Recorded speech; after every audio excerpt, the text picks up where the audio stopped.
And welcome everybody to the official start of Big Data for today. I have a quick announcement for us, and then material-wise, what we're going to be doing is continuing our discussion of SQL. Last time we talked about some of the basic kind of introduction, some basic aspects of SQL statements, the select statement in particular to access data inside of queries. We'll review that a little bit, do one of the homework problems, and then we'll start talking about joins and subqueries in SQL. And these are the things that sort of really start making SQL powerful, and they're also one of the things that is potentially really confusing. It's one of those concepts that you feel like 1 second you feel like you understand it 100%, and then the next second you feel like you understand it 0%, and you just kind of bounce back and forth between those two feelings. And even I sometimes feel like I go from full understanding down to no understanding when things are not working.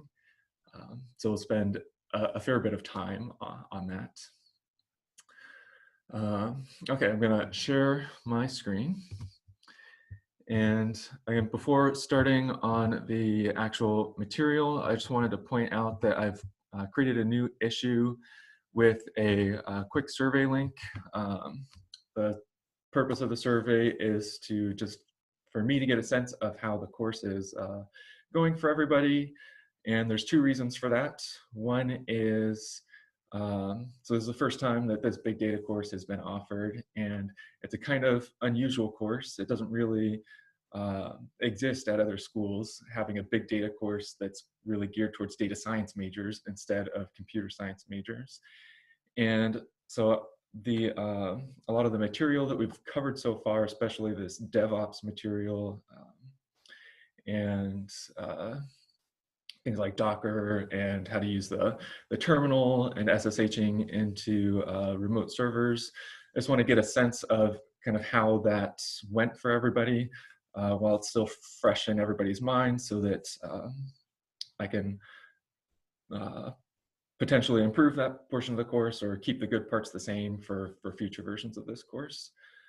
But then also I want to get a sense of how things are going, so that if there's something that I need to change going forward in the course, this would be a good spot to let me know about that. So please take just a minute to click this link and fill out the survey.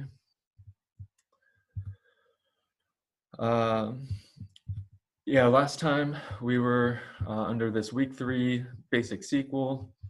We went a little bit slower than I was originally planning, and that's good, and it was intentional. That I want to make sure that we all have a really good foundation of this SQL select statement, because it's going to be kind of in some sense, the foundation for the rest of this course. That what we're going to be talking about is, again, for the next, say, like 2 to 3 weeks or so, about making this statement correct, so that it always does exactly what we want it to do. And then after that, we'll be talking about how do you make it fast. And so we can't talk about the making it fast if you don't really fully understand the making it correct. So I know a lot of people have different backgrounds about how much SQL you've been exposed to before. And so I want to take this a little bit slow and make sure that we all have a good foundation here. And because of that, the homework that was sort of nominally originally going to be due last night, I've given everybody a week extension on that. So you have an additional week until this Sunday to complete the homework. Let's see, so the first thing that we're going to do today is we're going to complete one of the problems on the homework as a review of our discussion of, scroll down here, our discussion of aggregate functions. So we sort of talked about aggregate functions and did a few examples of that, but we didn't really do a homework problem sort of example of that yet. And so that's what we will do today. Before we get started with that, though, are there any questions about anything admin-wise or anything at all before talking about aggregate functions.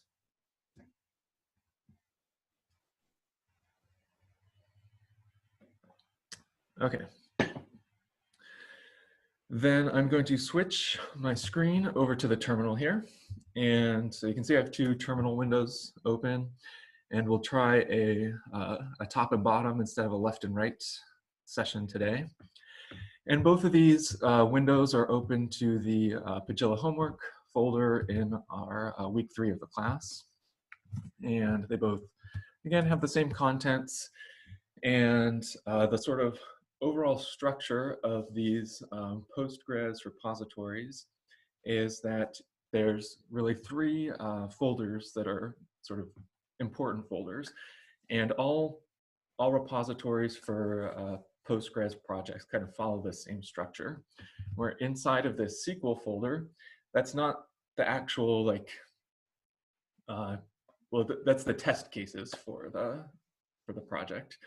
In this case, we don't have any sort of SQL files outside of this folder, but typically you would have just like if you're normal SQL files, that's like the code for your database, those would be outside of this folder and just sitting here in the root of the project somewhere.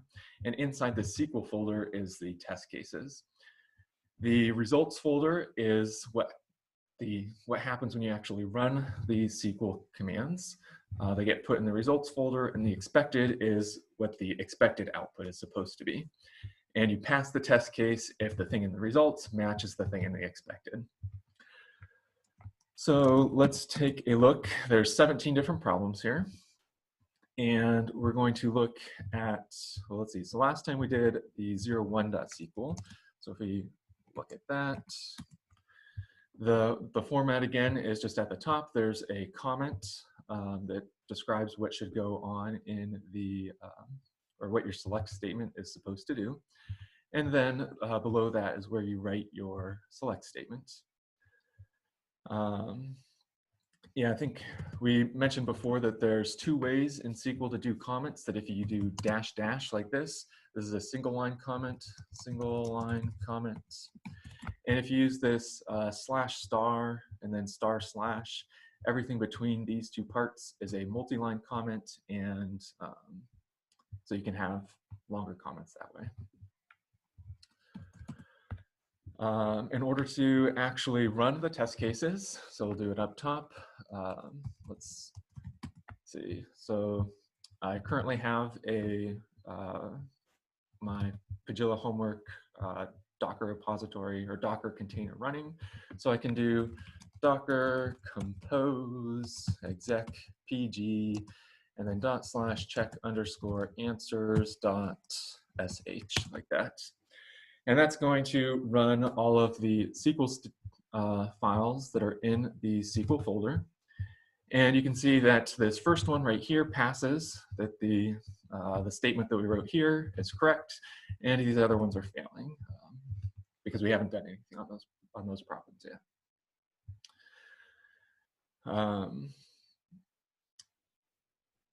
Any questions at this point on like what the mechanics of the homework assignment is in terms of like running the test cases and checking whether things pass or fail?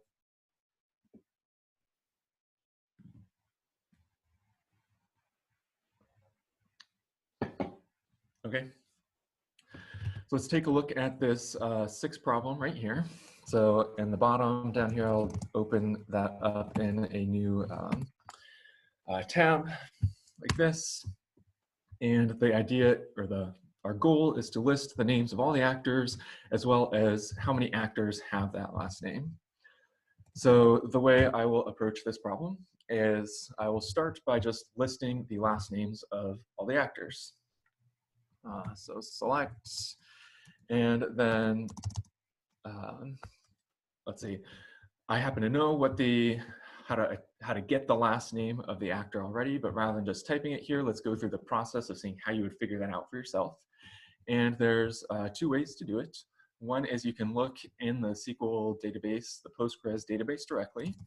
And in order to connect directly to the Postgres database, you put pSQL up here like this. And now I'm connected. And there is an actor table. And if I do \d actor, I get to look at the schema of the actor table. And again, if I wanted to look at all of the different tables, just find the whole list. It's \d by itself like this. And so if I had forgotten that the table is called actor, I can use \d just to get the full list of tables. Find actor, now press Q to quit out of that, and now \d actor to get the schema just for that table. And now I can see there's a first name column and a last name column. So these are the things that I can use to, or these are the how the database is storing the actor's name. And this last name column is the one that we're interested in for this problem here. So we'll select last name like this from actor, and we'll start with that. And now up in the top, I'm going to quit out of pSQL. And the way I always do that is I press Control D. So it's different than Control C. Control D, what it technically does is it actually, what it sends is the end of file signal, and that causes most programs to quit when you're on the sort of interactively working with them. You can also see that when I typed Control D, what pSQL actually did was it put in this \Q standing for quit, and so you could also type in \Q to quit. Now what I want to do is run this SQL file, and there's a number of ways to do that, but what I want to do at this point is something called input redirection. And here I'm going to use the > sign. And what the > sign does is it says whatever file I put over here, we're going to use that file as the input, as if I just typed that in directly to this program over here, this entire program right here. And we just saw that this entire program right here actually opens up pSQL, and you can type in your select statements or whatever you're going to do. And so here, this will, if I type SQL /06.sql like this, what it's going to do is pass the, just basically copy and paste this file into the input over here, into this pSQL program. You notice that when I do this, I get this kind of obtuse error message saying the input is not a TTY. TTY is, what it stands for is teletype. Anytime you're on a terminal in a program and doing something interactive with the program, you're in a TTY environment. This input direction is not a TTY environment. Docker Compose, the way it works is it sort of by default expects a TTY environment. In order to disable that, you can do a -T flag right here, ~T, and this will disable this check that it must be like human manual input and allow you to get input directly from a file like this. So the command, if I scroll up to the top here, that I did, Docker Compose exec -T pg pSQL, and then input redirection, and then the file that I wanted to run. And this is just one of the ways that you can be sort of interacting with your Postgres environment in order to check kind of the output of your program. Any questions about what this command right here is doing?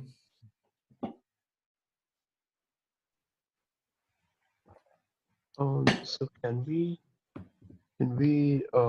take input from a file within the pSQL environment itself without using the, like, so first we run Docker Compose and then can we directly run it from a file? Yeah, it's a great question. So here, the question is, if we had just opened up the pSQL directly, so first notice that if I do this with this -T here, and it kind of looks like the program's hanging. So when you're running, actually trying to type things like this, you need to not have the -T. Let's see. There is a pSQL specific command for loading files. I forget exactly what it is off the top of my head. I think it might be load. Nope. So there is one that you could use directly from inside pSQL. Typically, yeah, I don't ever find that that's a useful thing to do though. So that's why I don't know what it is off the top of my head, but it is possible. One of the sort of tricky things you'll have to remember though is if you're try doing something like that, then that file has to be located inside of the container. When I do something like this file does not have to be inside of the container. This file can be just on the Lambda server or in whatever environment you're running Docker Compose from, because this happens outside. It's not part of Docker, it's outside of Docker. But as soon as you do this, you're inside the Docker image, and so you only have access to the things inside the Docker image. Yeah, that makes a lot of sense. Yeah, good question.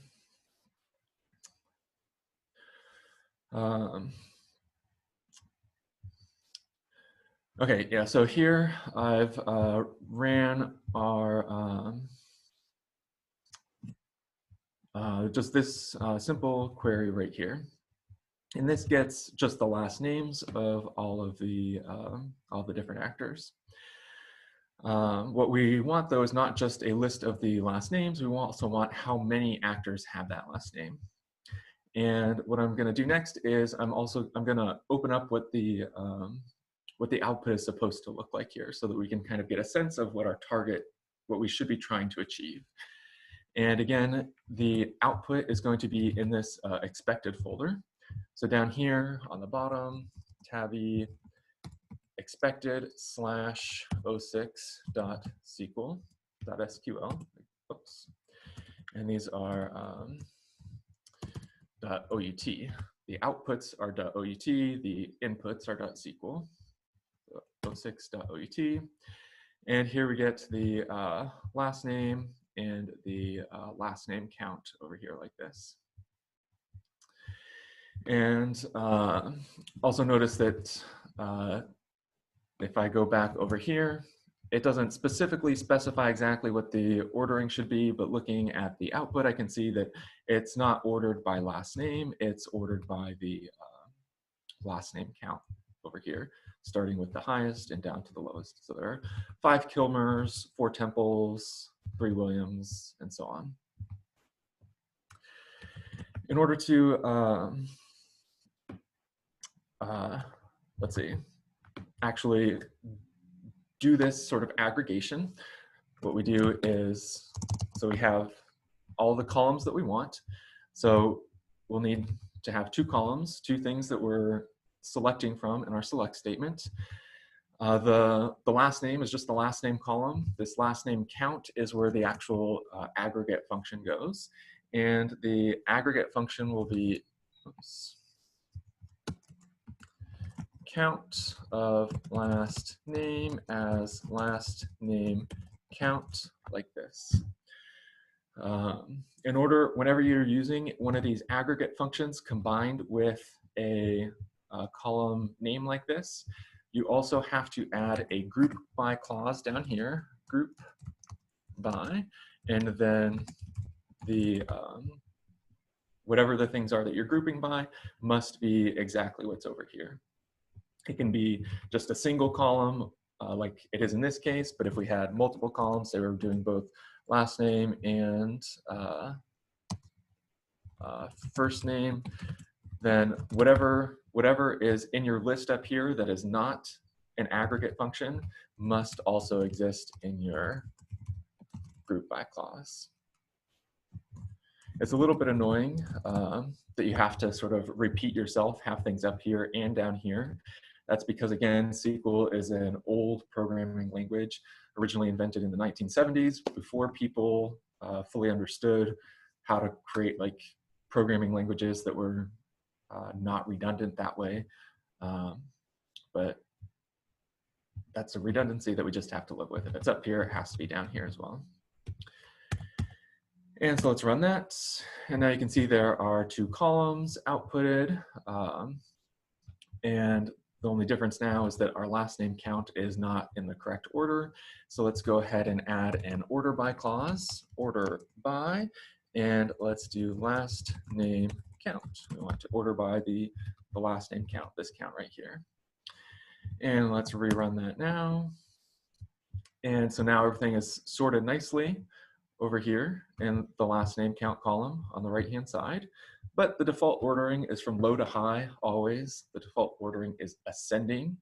And so we need to change that to a descending order with a DESC keyword right here. And rerun that.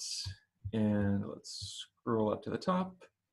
And now this looks like what I was thinking should be the output over here. And so I think at this point, I'm ready to actually check my solution and see if it was correct or not. And so up at the top, I will rerun that check answers. And now we can see that it's passing right here. So, so we're done with that problem. Are there any questions about this? I was a little unsure about why we actually need the group by clause, because we're already saying select last name, comma, last name count. So yeah. Yeah, it's a fantastic question. So let's just see real quick what happens if I were to delete line 10. And so rather than deleting it, I will just comment it out for so that we can still see it. And up here, let's run the command. And we'll just get a syntax error saying column actor.last name. Whenever you see something that has a period in the middle, the thing to the left of the period is the name of the table or the name of the relation. The thing to the right of the period is the name of the column. So actor.last name refers to this right here because last name comes from the table actor. And it's just, SQL syntax says that if you have something up here, it must also be down here as well. And yeah, there's not a good reason for that from any sort of like modern technical perspective. The historical reason is just in the 70s, people didn't know how to write good compilers. And so in order to actually make the, in order for programs to be able to parse the SQL statement, humans had to do this redundant stuff here. But since then, we have better algorithms for parsing these SQL statements into the database so that the database understands what's going on. And so we could, at this point, we have the sort of machinery technology in order to never have to do this group by. But because the SQL syntax originally said you have to put group by here, that's why Postgres forces you to put group by here. There are other databases that have done away with this group by syntax because it is 100% redundant. But Postgres, one of the things about Postgres is that it is conformant to the SQL standards whenever possible. And so it requires this group by clause right here. So the group by is only needed when you're using aggregate function. Exactly. If you have an aggregate function and you have another column that does not have an aggregate function, then you must use the group by. And that's the only situation when you're ever allowed to use group by. If you have group by, you must have an aggregate function and a column that does not use aggregate functions. And can you do it with multiple columns? Yep, so let's say if we had first name, so now it would do the grouping on the first name and the last name. And then down here, we would have to do last name, comma, first name as well. In this case, I believe all of the names are unique, so everything should be just ones. Oh, I guess there are 2 Susan Davises in our system, so we have a 2 for our aggregate count right here, but everything else is a 1. So yeah, you could have 2 columns like this that you're sort of doing the grouping, the kind of clustering, counting on. You could also have multiple columns down here. In this case, it doesn't really make sense to have anything other than a count because there's no numbers that we could say add or take an average of. But here I can just do a count with a slightly different syntax like this. The difference between count last name is this count will only count the a row if the last name column is not null. Count star will count every row guaranteed. In this case, all the last name columns are not null, so they're exactly the same thing. And typically these two sort of statements will output very similar things. But that is also syntactically correct and will give us valid things, valid results.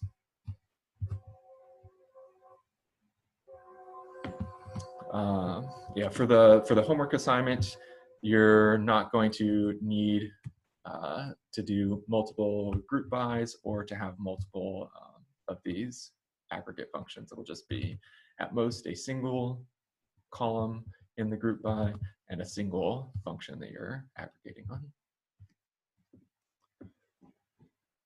Good questions so far. Any other questions?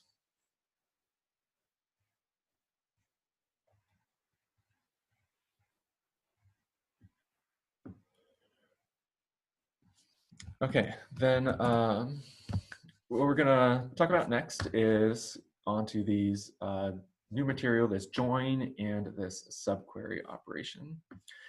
And let me switch over here. You can see that if you're memorized exactly what the week 3, this is what week 3 we're looking at right now, what week 3 looked like. I've taken out the material from this list that we didn't actually get to last week and moved it into the week 4 folder down here. And yeah, so inside of here is the link to the SQL tutorial on joins, section 3. And that's what we'll cover right now.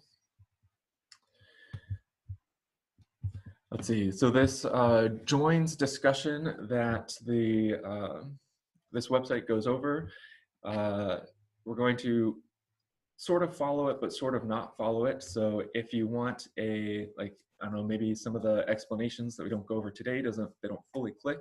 If you look at the sort of the explanations in the textbook, they might give you an alternative view of these join operations that might happen to make more sense to you. The main sort of thing that's going to be similar between our explanation in the books is that we're going to use the same sort of same database, same data to work with. So at this point, we haven't talked about exactly how you create these tables or insert data into the tables. We've only been focusing on this select statement, assuming that the tables exist. But here's some examples of how you actually insert things and create information in a table. So here, creating a table basket A and creating a table basket B. And the sort of purpose of these tables is it's just going to have a list of fruits in each table. So down here, so let me zoom in a little bit. Down here are the two representations of this table, where it's just apple, orange, banana, cucumber in the fruit A table, and then in the B table, orange, apple, watermelon, and pear. And we're going to start by working with these tables because they're, even though they're kind of toy tables, they're much smaller, so it'll be easier to visualize what's going on with all of our join operations. And then once we sort of have a good understanding of how it works in this kind of toy case, we'll switch over to the actual Pagilla big real database again and apply the join operations in that environment. So yeah, for the syntax of the create table, this right here is the name of our table. And then in between the parentheses is a comma separated list of each of the columns. So there are 2 columns in both the basket A and the basket B tables. The A is an integer. You always have the name of the column and then the type of the column. And fruit A is a varchar 100. This not null here means that we must have a value there. We cannot put the null value there. And this primary key is something that's a little bit complicated, so we'll just ignore that for now, and we'll talk about that in a week or so. The syntax for inserting is just, so insert into the name of the table, then the list of columns that you want to insert into. So A, comma, fruit A. So these numbers right here, 1, 2, 3, 4, they go into the number part, and these text spots right here go into the text part, varchar 100. And so you get things that look like this table here and this table here. One of the things that I want to caution you on real quick is that even though in this tutorial they use this varchar 100 type, in Postgres so this is a SQL standard data type, varchar 100. It's a string that can have at most 100 characters in it. In Postgres, it's recommended that you never actually use this type. For other databases that don't have as good of text support as Postgres, which is every database actually, so whether MySQL or Microsoft SQL Server or Oracle, it makes sense in those databases to use this varchar 100 type, but in Postgres, here we go, it never makes sense to use varchar. And so in that, we saw this wiki before about things not to do in Postgres. It says don't use varchar in, and instead you want to use a text as the data type. I just want to point that out right now because we're looking at this. The details of that are important, but we've seen varchar 100. I don't want you to think this is an example of necessarily the right way to create tables, storing this information. This is just a way to do it.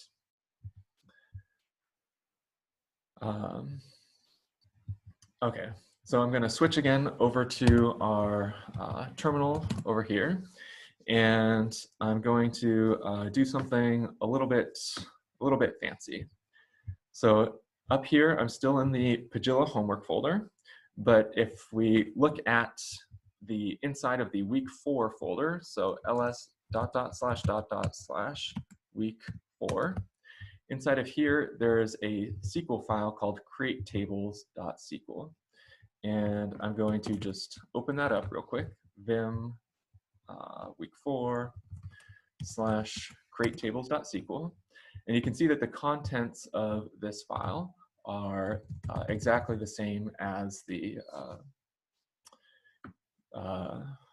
contents of the SQL commands over here from the web page, and in this file exactly the same. I just copied and pasted. And what we're going to do is we're going to load these commands right here into the database.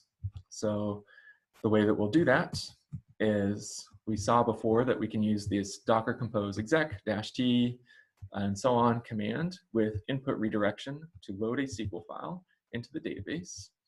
But now instead of loading one of the problems, just so that I have access to those tables so that we have a place to work and run some commands, I'm going to do that create tables like this. And now if I hit enter, we get the output. It shows that we created 2 tables, inserted some into those tables. And now if I were to open up pSQL like this, enter, I can do \d on basket_A in order to view the schema of that basket A table, and basket B like this in order to view the schema of the basket B table. I can also now view the actual contents of those tables by select star from basket A and select star from basket B like this. And these things that we're seeing right here, apple, orange, banana, cucumber, is the same exact output that they have displayed over here for the contents of their tables. Are there any questions about sort of the state of our database at this point, that we have these 2 tables, basket A and basket B, and we're going to start manipulating these to see what this join operation is? Are there any questions at this point?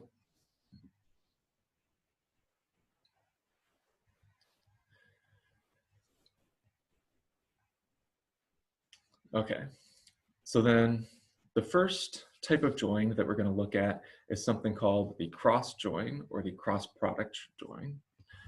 So cross join or cross product join. And this name comes from the cross product of sets. Name comes from cross product of sets. And so if in the, this is something that in the discrete math class you should have seen, and it should hopefully remind you of that when we see what happens.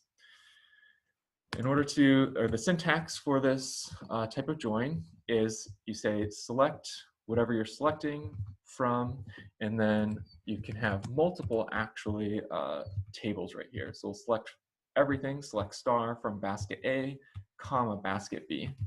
And this right here is a cross join of basket A and basket B.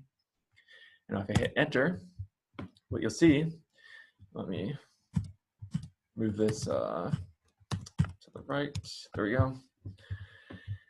So I just reshifted the terminals to be side by side instead of up and down so that we get a little bit more vertical space to see what's going on here on the left.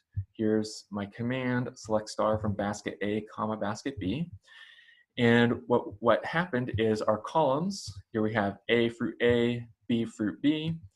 So we kind of put the columns side by side in the output of this. And now you notice that there's a lot of rows here, that the total number of rows is actually going to be the number of rows in the left table times the number of rows in the right table. So both basket A and basket B have 4 rows. So the cross join has 16 rows. And that's sort of where the word product comes from in the join, is that the total number of rows in the result is the product of the number of rows in the original 2 tables. How it's related to a cross product is that for each row in the leftmost table, so our leftmost table basket underscore A, for each row, so we have 1 apple, it's going to be repeated once for each row in the B table or in the right table. So there's 4 entries in basket B, orange, apple, watermelon, pear. And so we have 1 apple 4 times, and then on the right over here, 1 orange, 2 apple, 3 watermelon, 4 pear. This all corresponds to the first row of fruit A.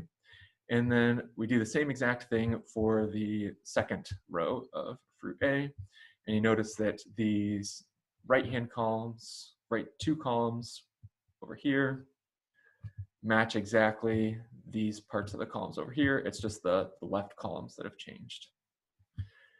So it's, yeah, analogous to a cross product of sets. This is a cross product of tables. Any questions about what this join is doing?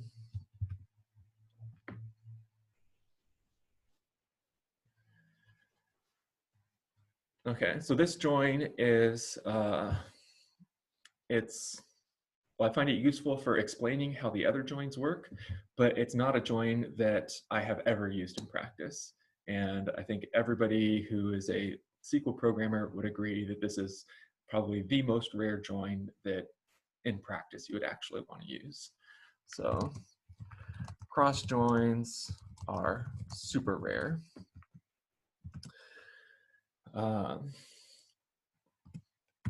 The next join that we'll talk about is what's called an inner join. And these are the, in some sense, the opposite of a cross join. They are the most common, and I'd say 95% of all joins that I've ever done in my life have been inner joins. So inner joins are the most common type of join. And first I will sort of show you what an inner join does, and not using the inner join syntax, and then I will show you the inner join syntax. So an inner join is actually a special type of cross join that has a special where clause. So I'm going to come back up to this cross join right here and add a special where clause.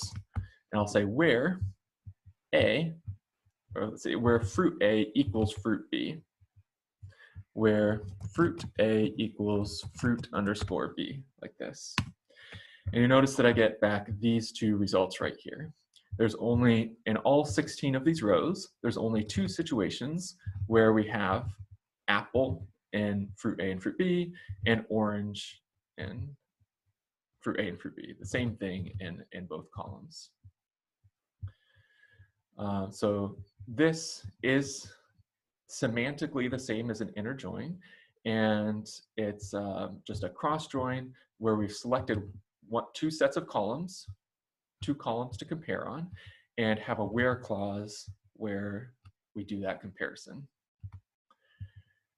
This particular type of join is so common, so widely used that it has a special syntax, and the syntax for that is select star from the left table, inner join the right table, and instead of saying where, you say on, like that. So select star from basket A, inner join basket B on the two columns that you're joining together, and hit enter. And this right here is exactly the same as this right here. There's never going to be any difference between the two.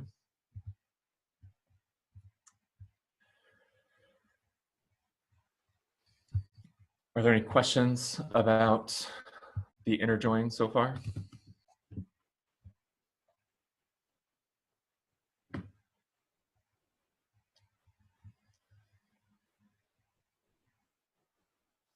Okay.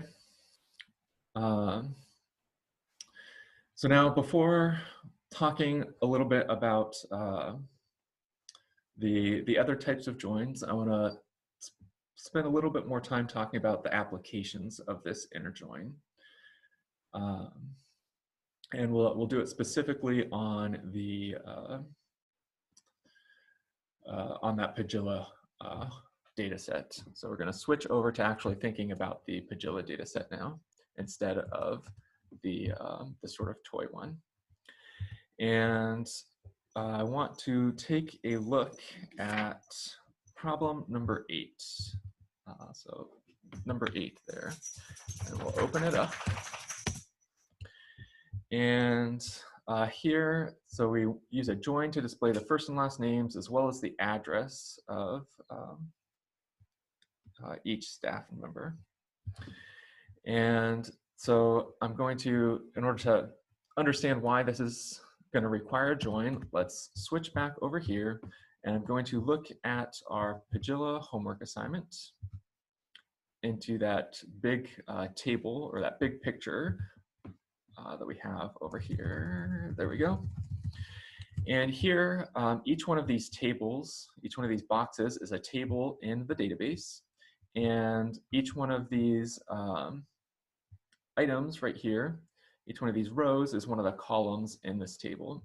So each one of these boxes sort of represents a summary of the schema of that particular table. And let's see, our problem was we want to find the first and last names as well as the address of each staff member. So if we look at this staff database, staff table right here, it has a first name and a last name inside of it, but it doesn't have the address. The address is stored in a different table. And an inner join is what you almost always want to use when you need to connect the information from this table over here into this table over here. You'll notice that both tables have an address ID inside of them, address ID. And so in order to connect the two together, that's the column that we're going to be joining on top of, is the address ID column.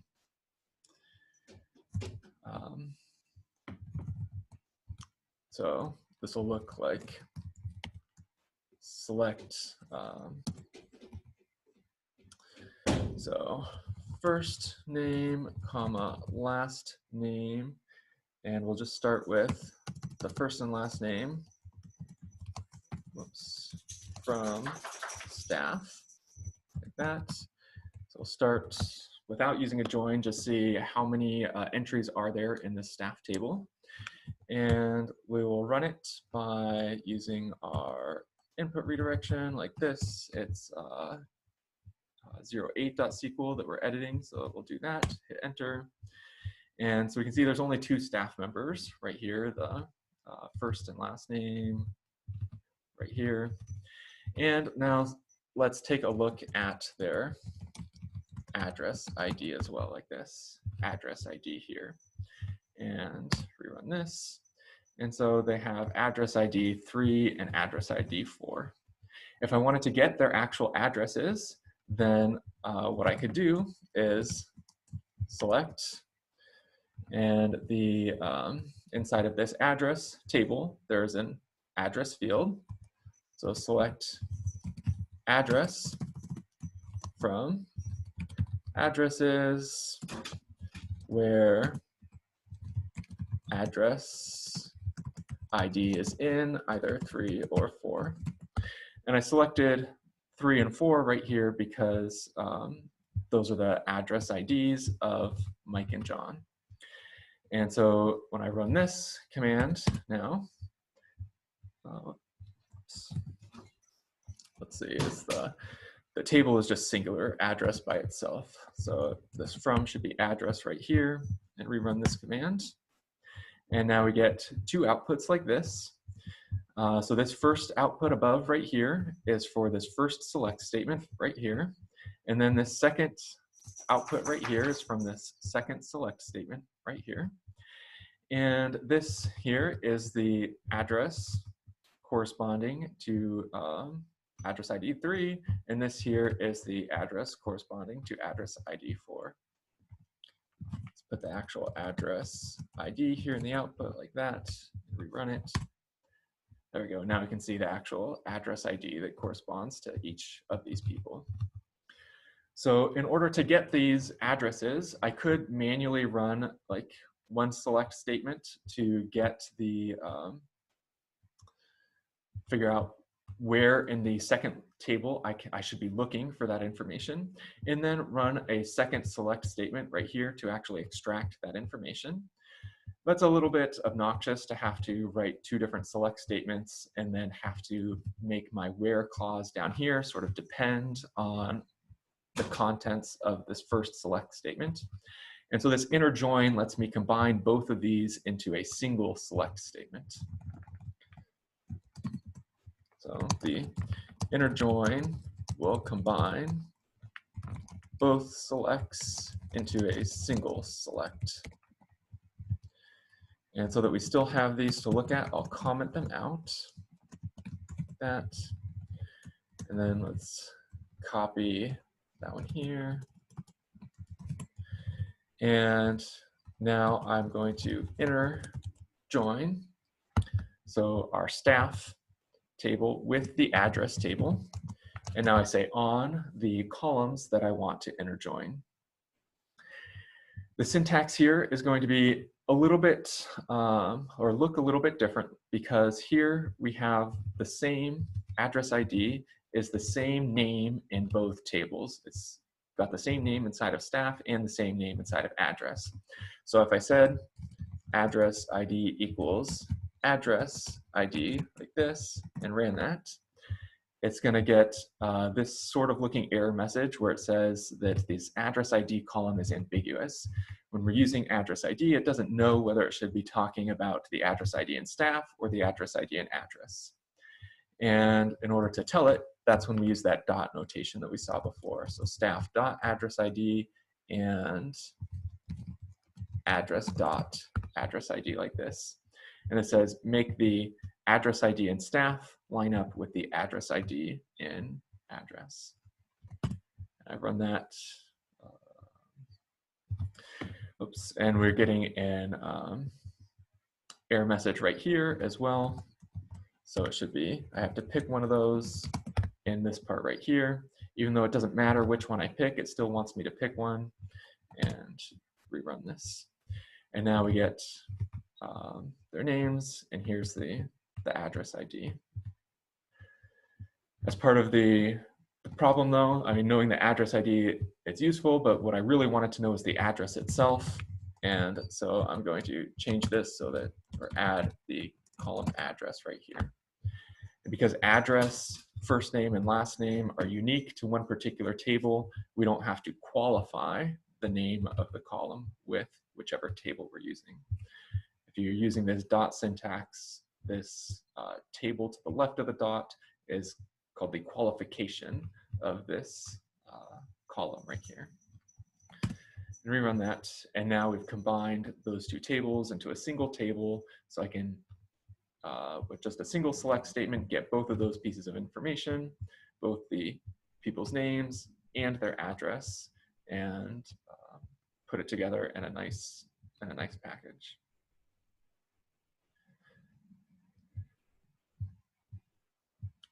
Are there, let's see, well, I'll have a few more things to say about this, but are there any questions about this so far?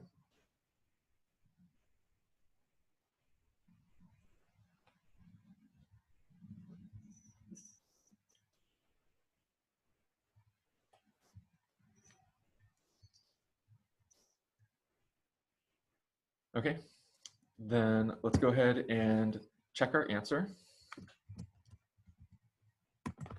Run the check answers. And here we see that it's still failing over here. So let's take a look at what the expected output was supposed to be.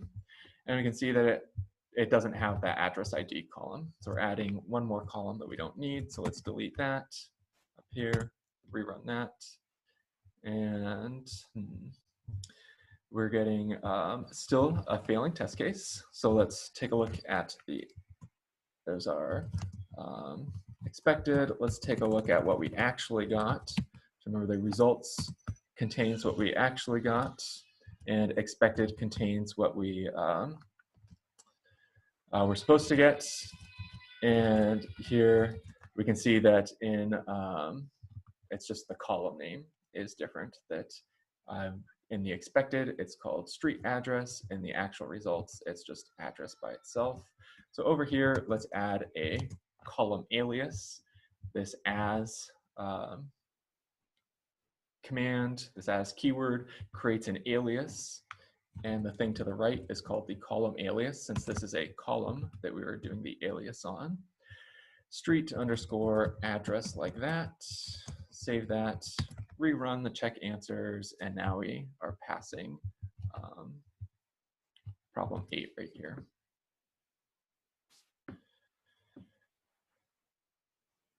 Let's see. So in this Pagilla database, the database has been structured so that whenever you're doing an inner join between trying to connect to two tables, these lines right here sort of show which tables can be kind of semantically connected together. So every staff member has an address, and so there's this line connecting a staff member to an address. Every address is going to have a city component inside of it, and so there's this line connecting address into city over here. It is true that every staff member is going to have a city that they live in, and in order to sort of get that city, you have to you can't go directly from staff to city. You have to first go from staff to address, and then go from address to city.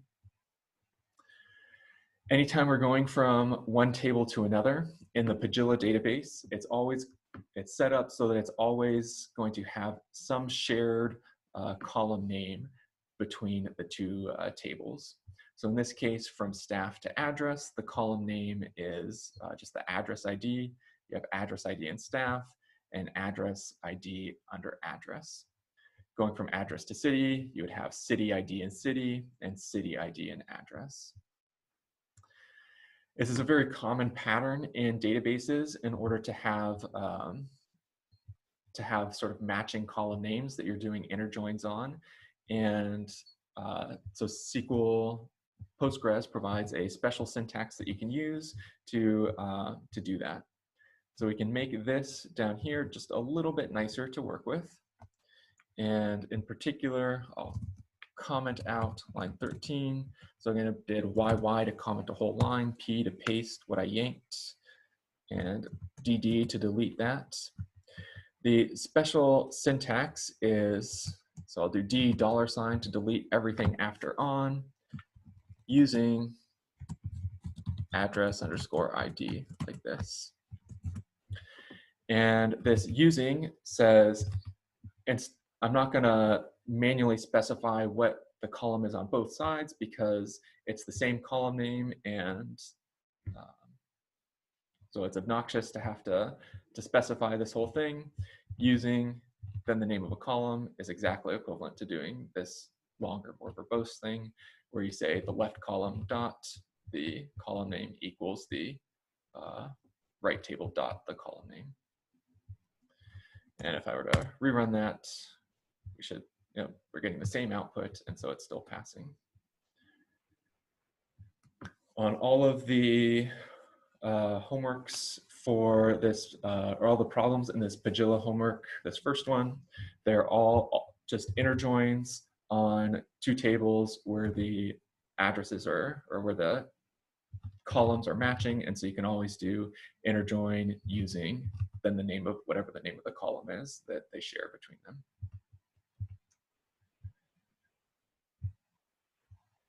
Are there any questions about that? Yeah, so you said that that's the using is like a Postgres specific thing. So does that not work on other SQL languages? So I believe this is part of the SQL standard that should work in most databases. So can you, okay, let's say it wasn't just address ID, maybe there was another name. Can we use using instead of putting in the equal sign, even for when it's not all named address ID?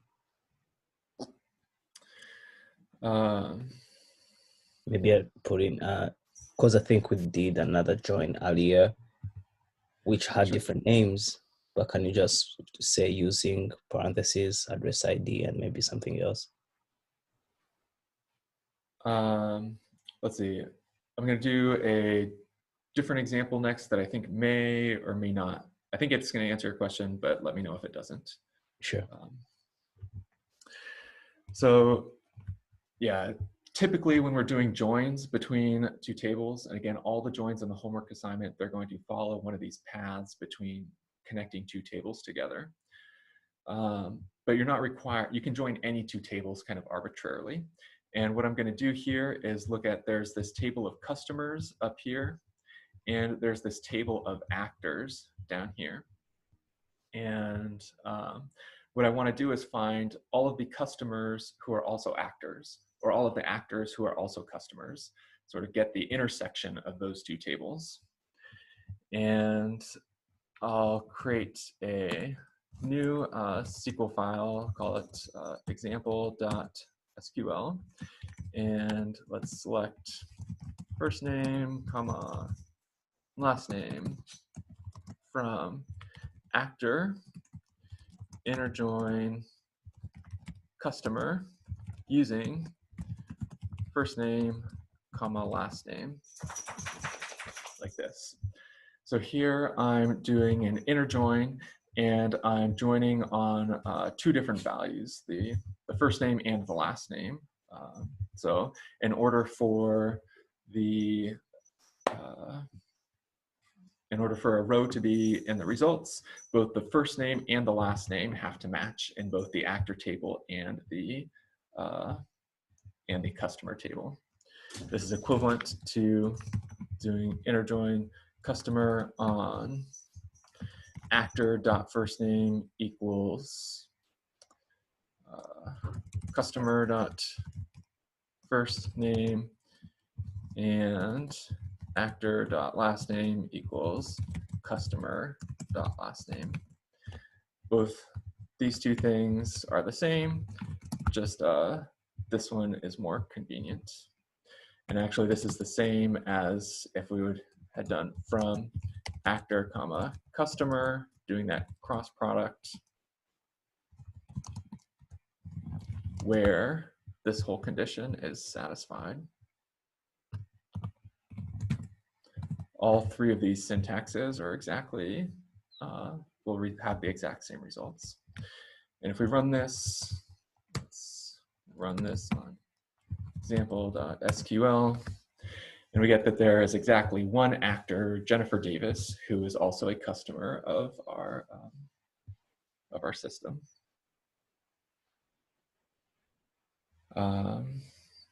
Let's see. So I guess the point of this example is maybe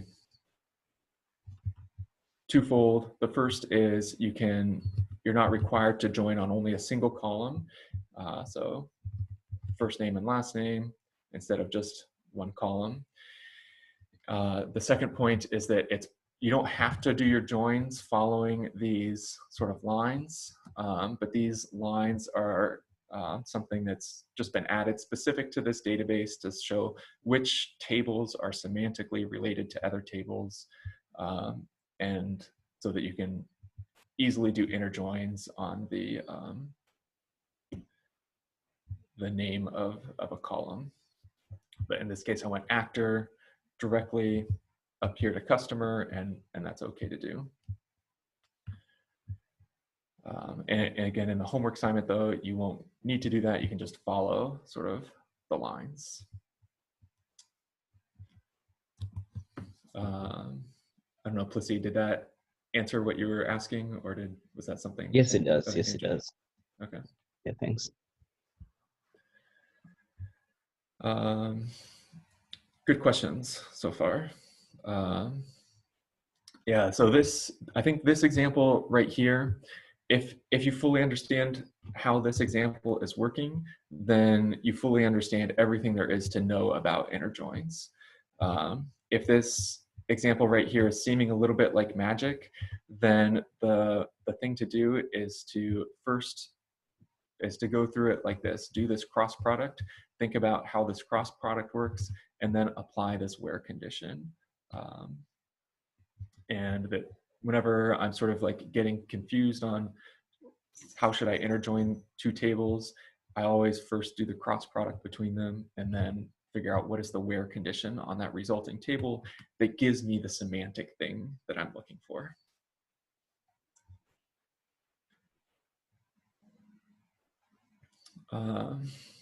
Let's see, so this is, so far we've seen an example where we're just joining two tables together, just a single inner join clause.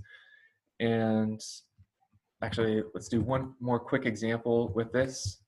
And that's that this inner join operator right here is what we'd call commutative and associative. So it doesn't matter the order that you put these tables in. If I joined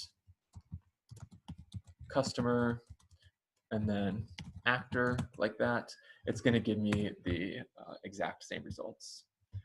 So the inner join operator is commutative and associative.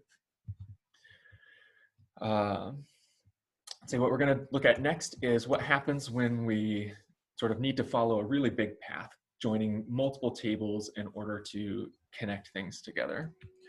And so the problem that I want to look at to do this is problem 16. So we'll take a look at 16 in the homework. And here we have all of our films in the database. So right here, this is our film table. This is all of the films that sort of exist that our program has knowledge about. And we want to know which films are most profitable.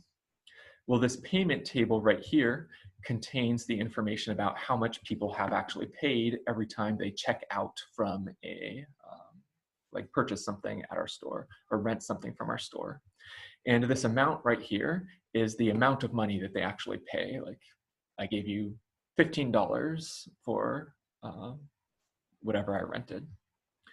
We know what they rented because there's this rental ID, which connects to this table right here.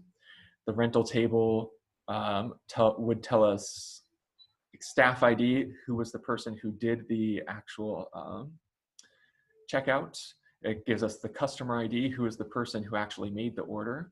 But then it also has the inventory ID right here, inventory ID, which tells us which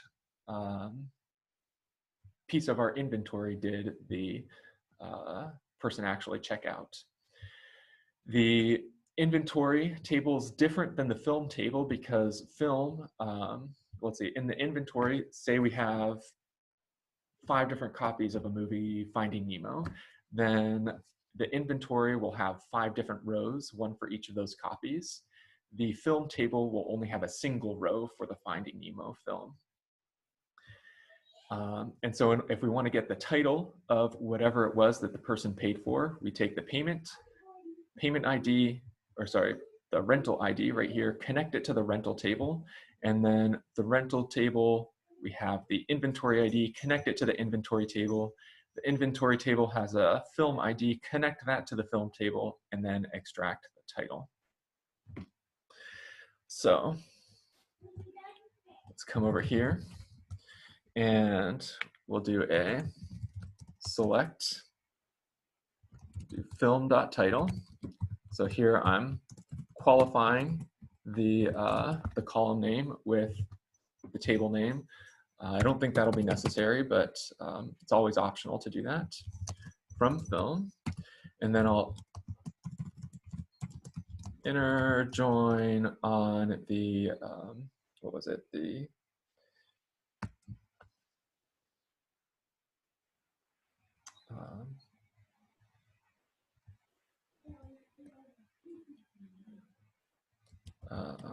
inventory table. Inner join inventory using film ID, inner join rental using rental ID, inner join payments using payment ID. And here I accidentally left the shift key down while I was typing payment. SQL's case insensitive, so I could leave it that way, but we'll make it nice and linted, easy to read like that. And let's start with, start with that query right there and see what it gives us. We'll run this as SQL/16.sql like this. Let's see. Film ID does not exist. Film ID. Column rental ID does not exist. Rental ID, rental and inventory. So we have inventory ID, rental, inventory ID. So because this, let's see, the using is connecting the inventory table to the rental table. So right here, instead of rental ID, which only exists in the rental table, I needed to use the inventory ID, which exists in both the inventory and the rental table. So over here in the inventory table, there's an inventory ID. In the rental table, there's an inventory ID.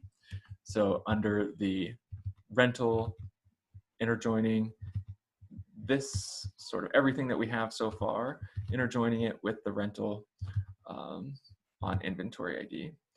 And then similarly, when we're interjoining rental and payment, both of them have a rental ID right here and a rental ID right here. So rental ID right here instead of payment ID. Rerun that. And it gives us a whole bunch of names of films like this. We didn't just want the names of the films though, we also wanted the amount that people have paid for them. So let's add the amount down there. And so here on the right-hand column is all of the amounts, whatever people have paid for all of these films. And what I want to do is I want to, let's see, if say, let's start by order by title. And so we can see that, say, Zorro Arc has been rented many, many times, happens to be for different amounts. Maybe it was on sale or different things like that. What we want to do is we want to sum all of these results over here, all of these amounts in the right-hand column for each one of these things in the leftmost column. So in order to do that, we'll use an aggregate function, sum of the amounts. And if I'm aggregating the amounts, then I have to do a group by on the title, group by title, order by title, rerun that. And now we can see that that Zoroark only has a single entry on the left-hand side. It's all been summed up to $214.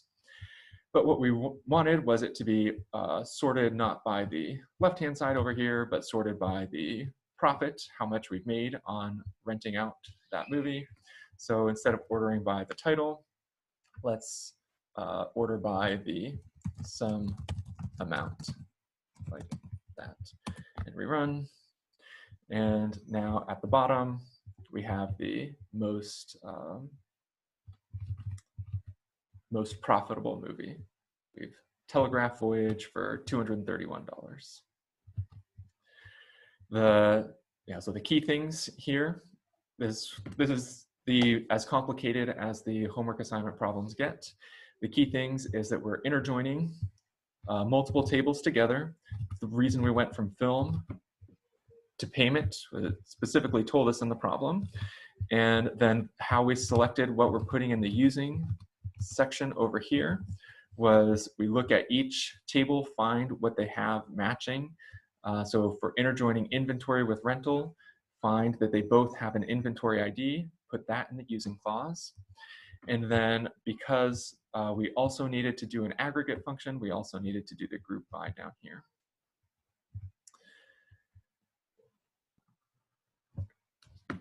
Questions? Yeah. Does the order of commands matter in SQL? Like where you put group by? If you had put that before the inner joins, would that have mattered? Yeah, it's a good question. So the answer is that yes, they do have to come in a particular order. So it's always going to be first the from, then whatever joins you're doing, then group by, then order by. If you had a where clause, the where would go here, and if you had that, say, limit clause, that limit would come down here at the end.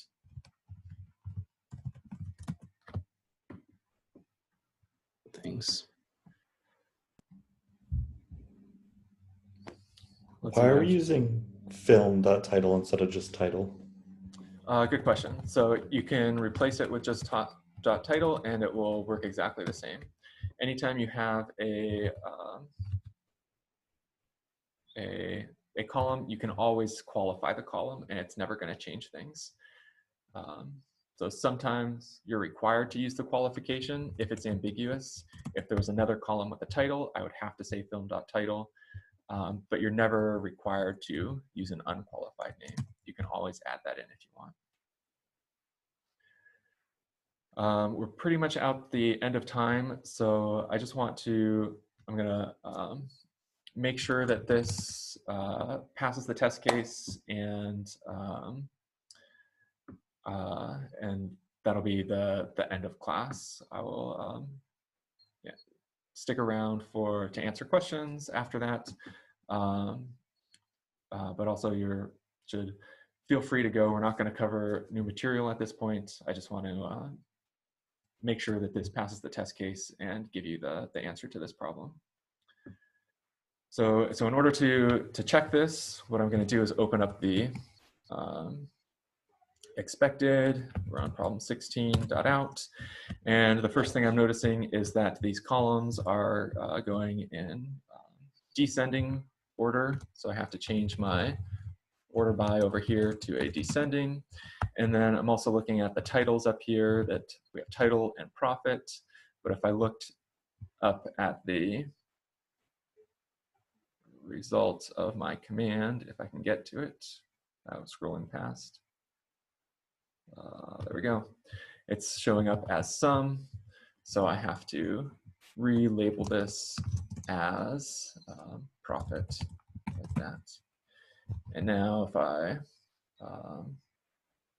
do the check answers, problem 16 is passing, that they will match. Okay, so I'm going to stop our recording. That's the official end of the course, but I'm happy to stick around, or end of the class, happy to stick around and answer questions anybody has about